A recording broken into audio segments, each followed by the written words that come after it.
Hi everyone, welcome. My name is Elizabeth. I just wanted to come on here and review the 10 books that I read in 2022. I know that we're a few months into 2023. This video just took quite a while to be able to pull together. Basically, a little background. I decided to start setting a goal to read 10 books every year after I finished college, which was a few years ago. Eventually I want to get it up to 50, even 100 books, but right now 10 is a pretty good goal for me. So I just wanted to go through those 10 books, give some reviews, maybe you'll find something that you like. So the first book I read in 2022 was Cinderella is Dead by Kalynn Bayron.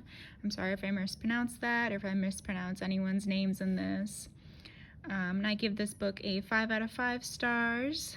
It is the first sapphic book that I've read. It's about this main girl, Sophia. She's 16 and lives in this dystopian world where young girls are forced to go to a ball, basically following the footsteps of Cinderella, try to find a husband. Basically this very patriarchal, dystopian world. And try not to spoil too much, but she meets this girl, Constance, who is an ancestor of one of the quote-unquote evil stepsisters. And they really come together to, take out the king and change their world, really. So this book had really good world building. I really liked the characters, especially Constance. If I had read this when I was 16, I probably would have had a crush on her. The only critiques that I would say is the main villain, the king, was very much, I think, a kind of flat character. He's really just a talking head, kind of just the evil king antagonist kind of trope. And the ending, there's a big twist at the end that really doesn't pay off as well as I would have liked.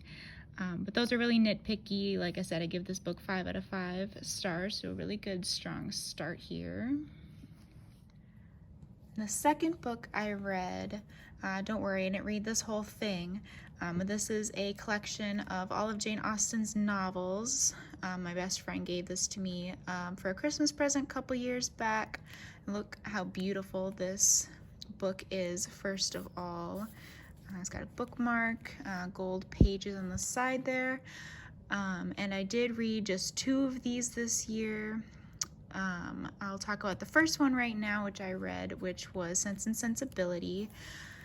And this was one of the first kind of classic novels I've ever read. It's kind of hard to critique them.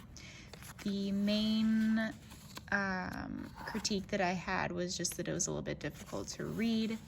Like I said, I'm not very experienced when it comes to reading things that were written quite a while ago.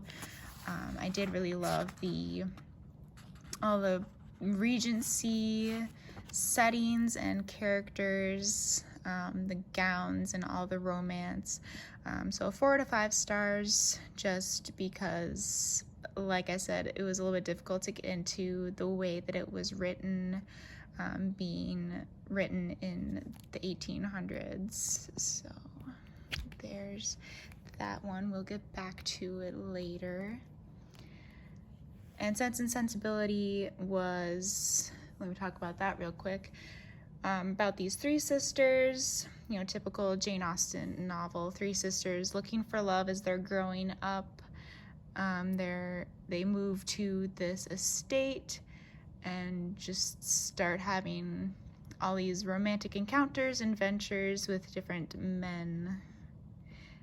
Yeah. So book 3 was If We Were Villains by ML Rio. I loved this book. I'm obsessed with it. I would say 5 out of 5 stars, definitely.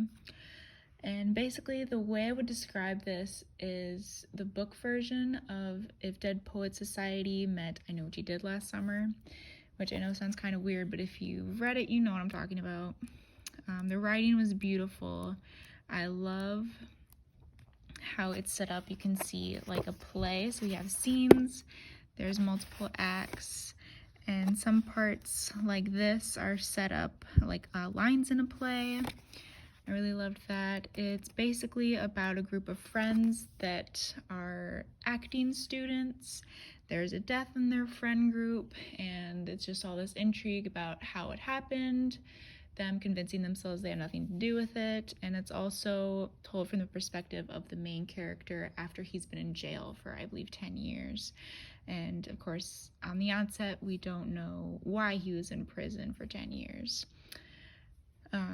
So there's also a little bit of surprise bisexuality, which I really liked. It wasn't advertised as an LGBT novel, but there ended up being some representation in there, which I really liked.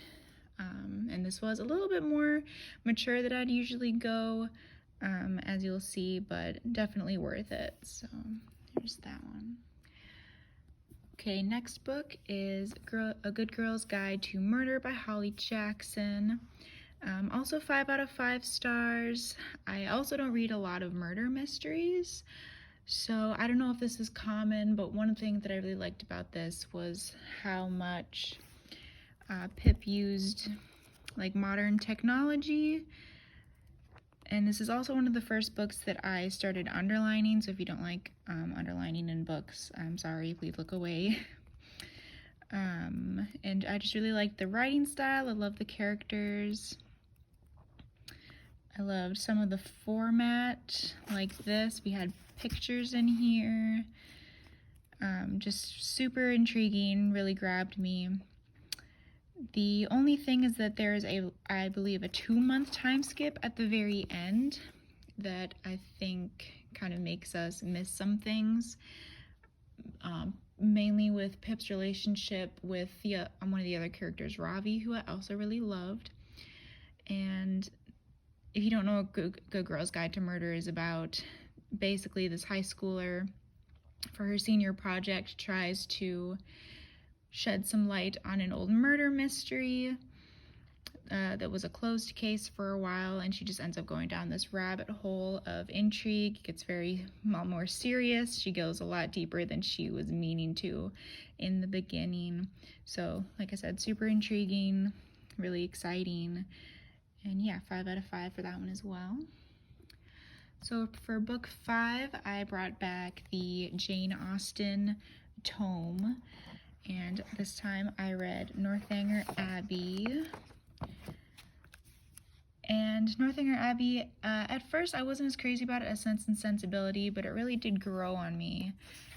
This one is basically about a young girl sort of entering society, falling in love. She's very obsessed with like gothic novels, and ends up being invited by the love interest to stay at his Abbey turned mansion turned house, called, of course, Northanger Abbey. And he is very swoon-worthy, and she's very excited to go to this abbey since she has read all these books about all the scary things that happen in abbeys, hauntings and secrets, things like that.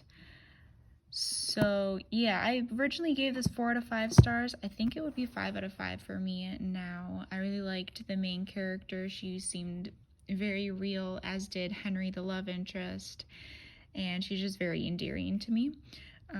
Again, it's a little bit slower than I'd like to go, because it is a Jane Austen. It's mainly romance and relationships and that sort of thing, but still I'd say 5 out of 5 for that one as well. Book 6 is Criers War, and I loved this book. 5 out of 5 stars. I could talk about this forever.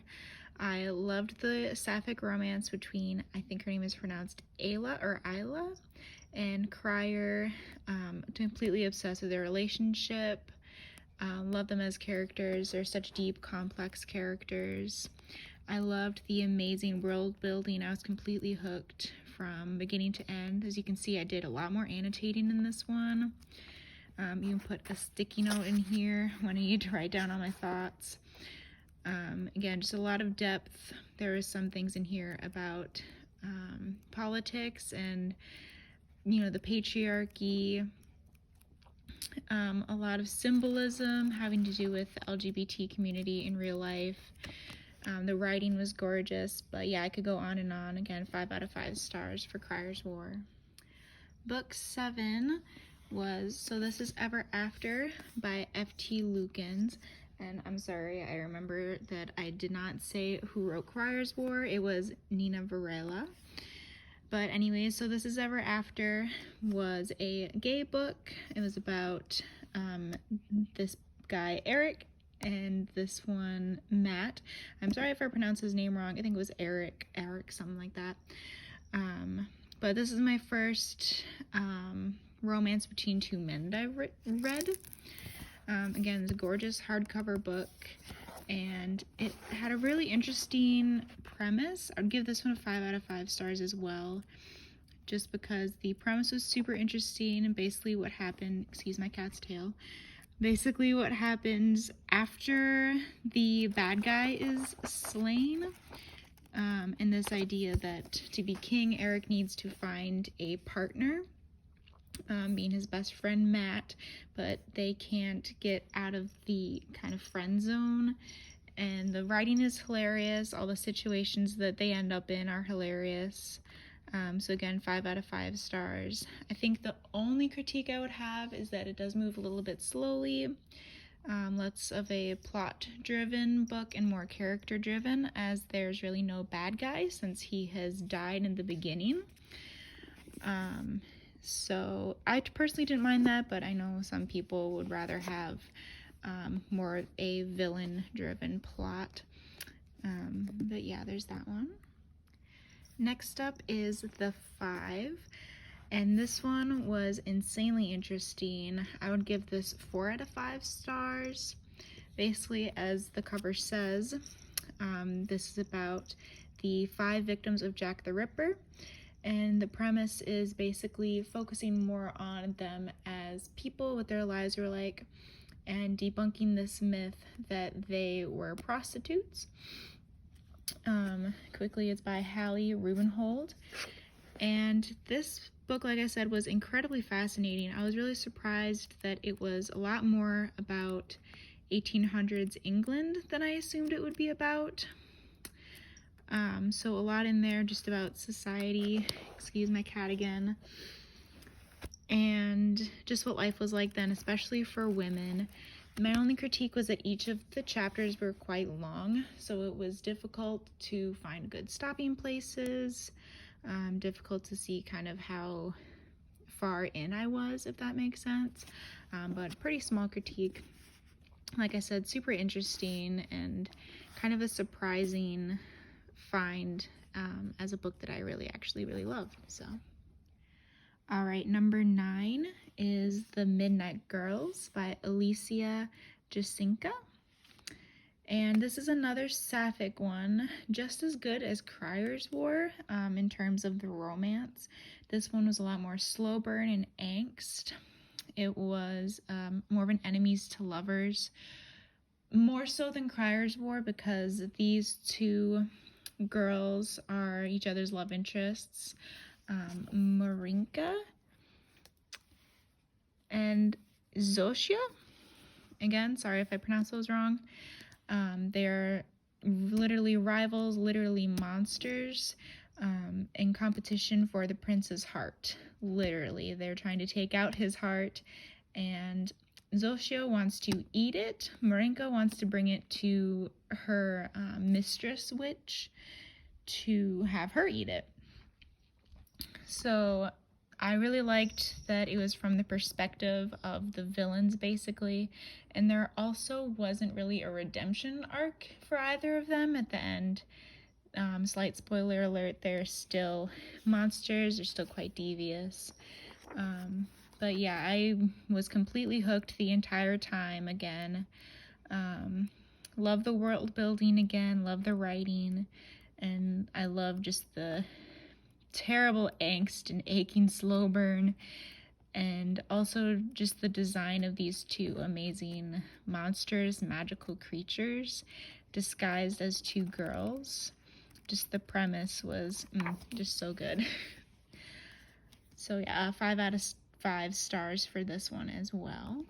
And the last book, book number 10, is The Cruel Prince by Holly Black. This one, of course, I've seen a lot on Book Talk, Bookstagram. It's pretty popular. This one, I would say 4 out of 5 stars. Gotta be a little honest here. It starts off very slow for me. I do think that I might have stopped reading this if I didn't have my 10-book goal, because it does start out very slow. I wasn't really feeling it. I also haven't dove into a lot of fae books as well, and there's not really much of an explanation. I think it kind of operates under the assumption that you already know a lot about the idea of the fae, and I just haven't, so I was a little bit lost. That being said, I am glad that I stuck with it, because about halfway through, third of the way through, it does start picking up, it does start getting really good. By the end, I was in fact absolutely hooked. I love Jude and Carden's relationship. I do still recommend this, as long as you can hang on for that, the first half, the first 1/3, 1/4, that starts out kind of slow. But yeah, still really good writing, still really like the characters. Another enemies to lovers, lots of angst, which I loved. But yeah. So that is it. That is the 10 books that I read in 2022. Let me know if you'd like any full video reviews of any of these, or if you have any books that you would recommend for me. But other than that, thank you for watching, and I'll see you in another video. Bye!